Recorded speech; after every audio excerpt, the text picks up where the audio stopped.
Salutare tuturor! Astăzi aș vrea să trec în revistă 3 motive pentru care istoria este importantă. Am auzit multă lume întrebându-se ce rost ar putea avea să ții minte tot felul de date și de evenimente complicate din trecut, așa că m-am gândit să explic de ce e bine să ne intereseze epocile care s-au scurs. Cel mai simplu motiv dintre toate este că istoria te apără de tot felul de bazaconii. Ce vreau să spun este că dacă știi măcar puțină istorie, te poți feri de ridicol.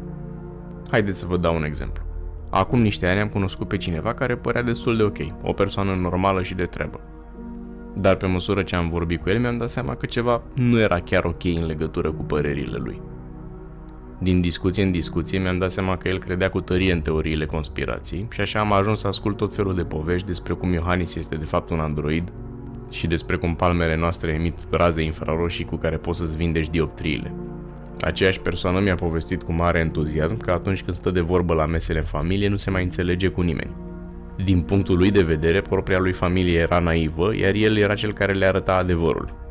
Deși toate astea par teorii ale cuiva care are capul mai gol decât o alimentară comunistă, omul despre care vorbesc nu era redus din punct de vedere intelectual. Avea studii superioare, vorbea bine 2 limbi străine și era un jucător destul de bun de șah. Ce vreau să spun este că într-un anumit moment în viața lui, istoria cu siguranță nu i-a fost predată cum trebuie, iar ulterior a pus mâna pe tot felul de maculaturi cu teoriile conspirației. Deci da, o minimă cultură generală despre ce s-a întâmplat în trecut ne ajută să nu ne speriem familia cu teorii despre cum dacii au inventat uleiul de măsline și anvelopele de iarnă. Al doilea motiv este că trecutul ne ajută să apreciem prezentul. De fiecare dată când mi se pare că viața mea e plictisitoare sau dificilă, mă gândesc la viețile celor din trecut și îmi dau seama că nu prea am de ce să mă plâng. Adică sigur există chestii în viața noastră care nu plac nimănui, cum ar fi statul la coadă la ANAF, dar chiar și activitățile astea plictisitoare sunt dovada unei vieți bune. Spre deosebire de cei care au trăit în Evul Mediu, de exemplu, noi nu avem probleme precum epidemiile de ciumă sau invaziile mongole. Comparația pe care îmi place mereu să o fac între trecut și prezent are legătură cu câte calorii ingerăm.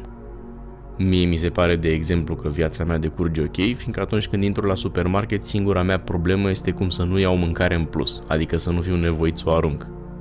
Faptul că am opțiunea asta este extraordinar. De la primele comunități de vânători cu legători și până la sfârșitul secolului 20, cei mai mulți oameni din România și din multe alte țări s-au confruntat cu foametea. Faptul că astăzi avem la îndemână mai multă mâncare decât avem nevoie ne arată cât de mult am avansat. Cu toții avem momente când suntem nemulțumiți de viețile noastre, dar haideți să fim serioși, dacă vă uitați acum la acest video, cel mai probabil foametea, războiul sau epidemiile de ciumă nu se numără printre problemele voastre. Asta înseamnă că ar trebui să folosim istoria mai des ca să ne aducem aminte că suntem privilegiați. Al treilea motiv este că istoria ne arată de ce suntem în stare, atât în bine cât și în rău.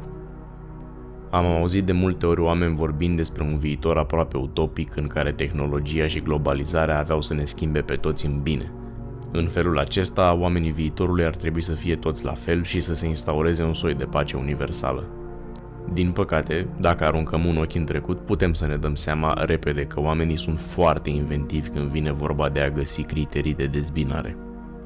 Nu trebuie să ne lăsăm deci seduși de tot felul de miraje despre un viitor ideal, deoarece trecutul ne arată că situația actuală poate lua oricând o întorsătură greșită.